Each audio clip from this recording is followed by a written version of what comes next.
answer that some kids give just because it's one they know, and they know if they say it, the adults will be like, "Oh, how precious." But Teresa wasn't just saying it. She put in the work throughout her early education to form the building blocks of what she would need later in life. Teresa graduated from Ansonia High School as the valedictorian in 1986. She then went on to Fairfield University, where she graduated with a Master's of Science in Biology in 1990. Next, she graduated with honors from Ross University School of Medicine. She completed her residency at the University of Florida in Jacksonville, where she was awarded Resident of the Year. Next, Teresa became board certified in internal medicine. Teresa moved to Charleston, South Carolina, where she was doing clinical research. She met Kenny Cousins, and the two began dating before marrying one another.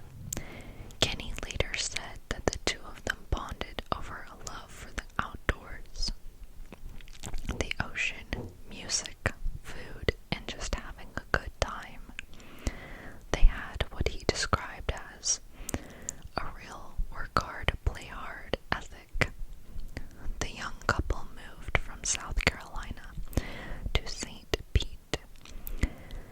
There, Teresa got a job working in an outpatient clinic in an underprivileged part of town. Kenny said that Teresa was frustrated because she didn't think it was fair that she would have to do 3,000 patients to see, and she was only allotted minutes to see these patients who arguably needed help the most. Unfortunately, after 3 years of marriage, the couple divorced but remained good friends, emailing back and forth a couple of times per month. Within months, Teresa had met someone and was getting married again. This time to Mark Sievers, an LPN and the brother of one of her friends. The couple moved to Bonita Springs, Florida in 2006, and it was there that they started a practice, Restorative Health and Healing Center. Teresa was also on the staff of Naples Community Hospital. In 2008, Teresa completed a board certification and fellowship at the American Academy of Anti-Aging, Regenerative and Functional Medicine. 4 years later, she obtained her Medical Master of Science degree in Metabolic and Nutritional Medicine through the University of South Florida. As her education grew more and more, Teresa became more intrigued by Eastern medicine and began exploring the effects of energetic healing. She was one of the first MDs in Southwest Florida to embrace many of the Eastern philosophies when it came to healing her patients. She did everything she could to bridge the gap between the Eastern and Western medical philosophies. She and her partner at the practice were committed to taking healing to the next level. When talking to patients, she told them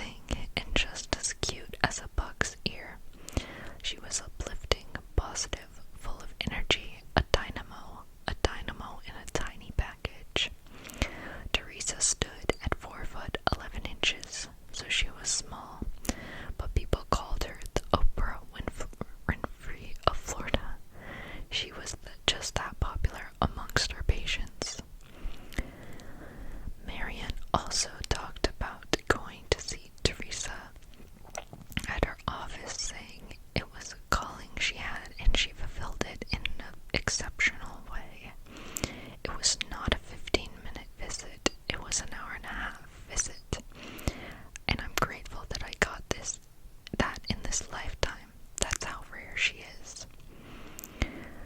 That's not to say that everything was sunshine and rainbows. Teresa wasn't the type of doctor who was going to let her patients off the hook if she felt they weren't living up to the end of their deal. People who worked at the clinic recalled several times where they would hear Teresa in with patients, yelling at them, trying to get her point across. She felt like if she was putting all of herself into trying to heal someone, they needed to do the same, and her attitude about this rubbed some people the wrong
because at this point they still didn't really have an idea of who it might be, and everyone was a possibility. By July 1st, Mark had returned to Florida and the police questioned him. As we know, anytime there's a murder, the spouse is brought in, even if they were thousands of miles away when it occurred, like Mark was. Mark also had an airtight alibi that was corroborated by people in Connecticut. While talking to detectives, Mark broke down many times and expressed how he blamed himself. If only he had told her to stay on vacation and not worry so much about the practice. Everyone that detectives talked to said the same thing about Mark and Teresa. Mark was her rock, and she was his. They spoke with Mark for a while, asking about if there were any infidelities in their marriage. And Mark told them that neither he nor Teresa had ever done anything like that. They questioned him as to whether he knew of anyone who might have any type of unhealthy obsession with either Teresa, him, or their children. Mark said he couldn't think of anyone who might fit that description. At points, they left Mark alone, and he can be seen talking to himself and going through sudden bursts of emotion. Eventually, they let Mark leave because he had to plan Teresa's funeral and be with his family. The funeral came and went, and at the funeral, Mark wore a gun because he claimed that he was nervous someone might show up and try to hurt someone because Teresa's killer hadn't been caught yet. Family said that it seemed like Mark was in a protective mode. He was always keeping aware of his surroundings and seemed on edge. Detectives kept coming up empty when it came to any leads they were following. There were some signs of a forced entry at the home, possible pry marks on a door, but they couldn't find any kind of motive. The thought that maybe Teresa walked in on a robbery in progress was quickly set aside because Mark had an extensive collection that was left untouched, as well as $40,000 in cash that was in the home. It was like someone was literally just waiting to kill Teresa.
Sievers lived. They were able to use addresses put into the GPS to track the men's movements in Florida. They went to a Walmart that was across the street from a sheriff's office and purchased several items. They can be seen on Walmart security cameras throughout the store. They bought a lockpick set. This is something.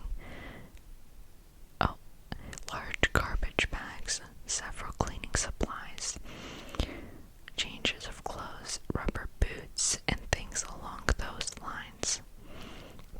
So at this point, detectives know for a fact that the men were lying and they were in Florida when Teresa was murdered.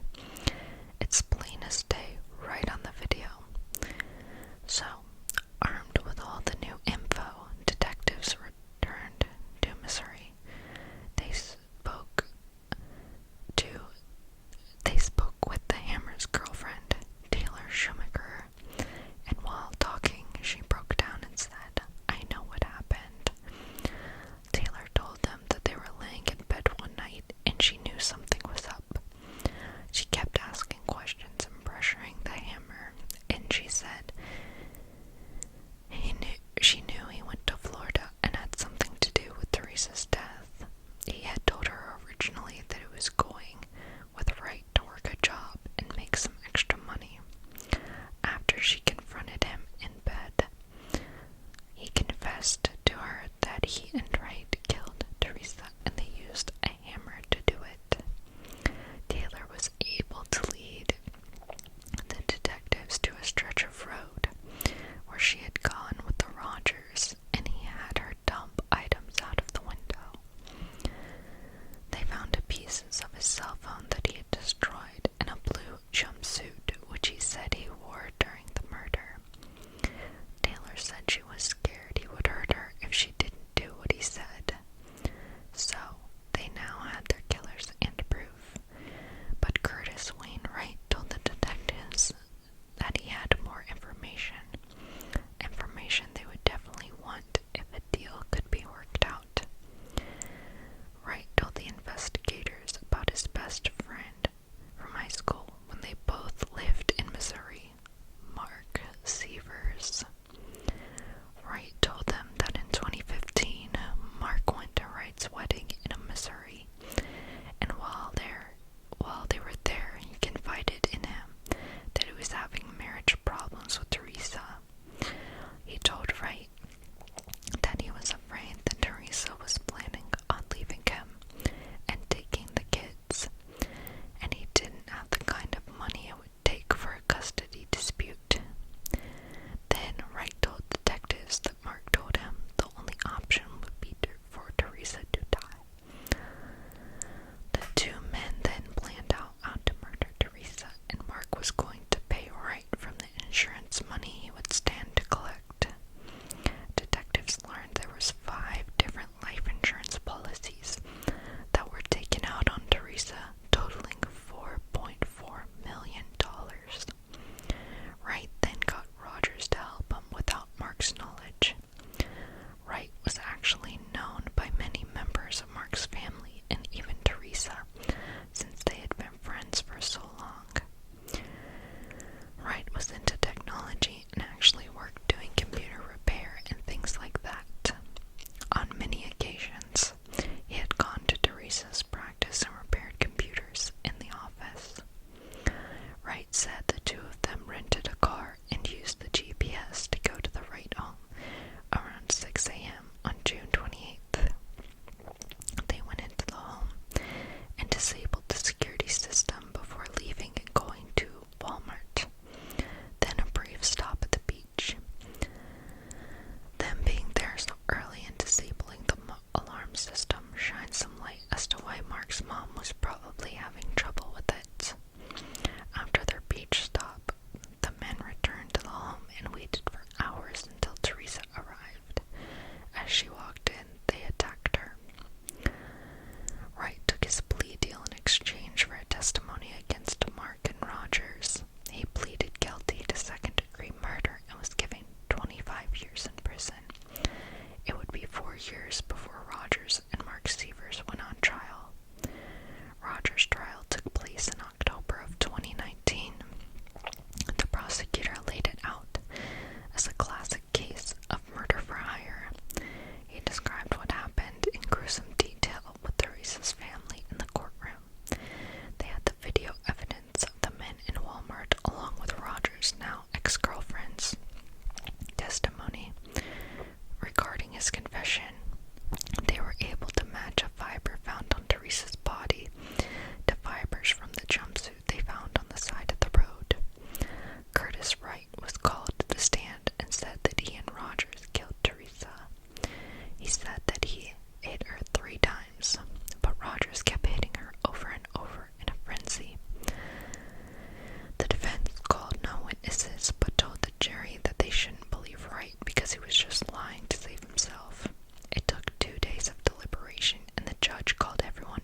his family was standing behind him too. The courtroom was described almost like a wedding where Mark's family was on one side while Teresa's was on the other. As the trial started, Mark was unfazed, even though he was facing the possibility of receiving the death penalty. Prosecutors talked about the case was a 21st century case where technology and data from computers, cell phone towers, and GPS units were all going to serve as evidence. The defense agreed that the info was available, but it didn't point to Mark. It pointed clearly to Wright and the hammer. The prosecution said they knew they were going to have an uphill battle because they were asking the jury to believe an admitted murderer in Wright. On the second day of the trial, Wright took the stand. The prosecution questioned him first. They asked who killed Teresa, and Wright said that he and Rogers did it physically, but Mark was involved in the planning. When asked why he did it, he said that Mark asked him, and he identified Mark in the courtroom. The prosecutor said that he wasn't a fan of Wright, and they weren't going to hold anything back regarding his own criminal past. They asked him why he lied originally when talking to the police and tried to pin it all on the hammer. He admitted to trying to lie originally, but that was before he was done with that statement. He had told the truth about his own involvement in the murder. Wright testified about how Mark approached him at the wedding about killing her. He was given a $600 check initially, which would cover any expenses for his trip to Florida. He testified that Mark made an offer of at least $100,000 to have her killed. On day 3, Mark's lawyer was cross-examining Wright, and things got weird. If you look at a picture of Mark and Wright, they could be brothers or cousins.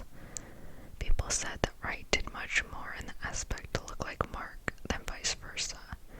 In fact, when Mark started to lose his hair, Wright started shaving his head completely as well. But on day 3, Mark's lawyers tried to present that Wright was actually gay and in love with Mark, and that he wanted a relationship with him. The prosecution immediately objected to the questions, and the judge ordered them to move on. Mark's lawyers later stated that this was a tough one to move on from because there was definitely something there. They described it as some air of possessiveness or intimacy, and that if Wright couldn't have Mark, no one could.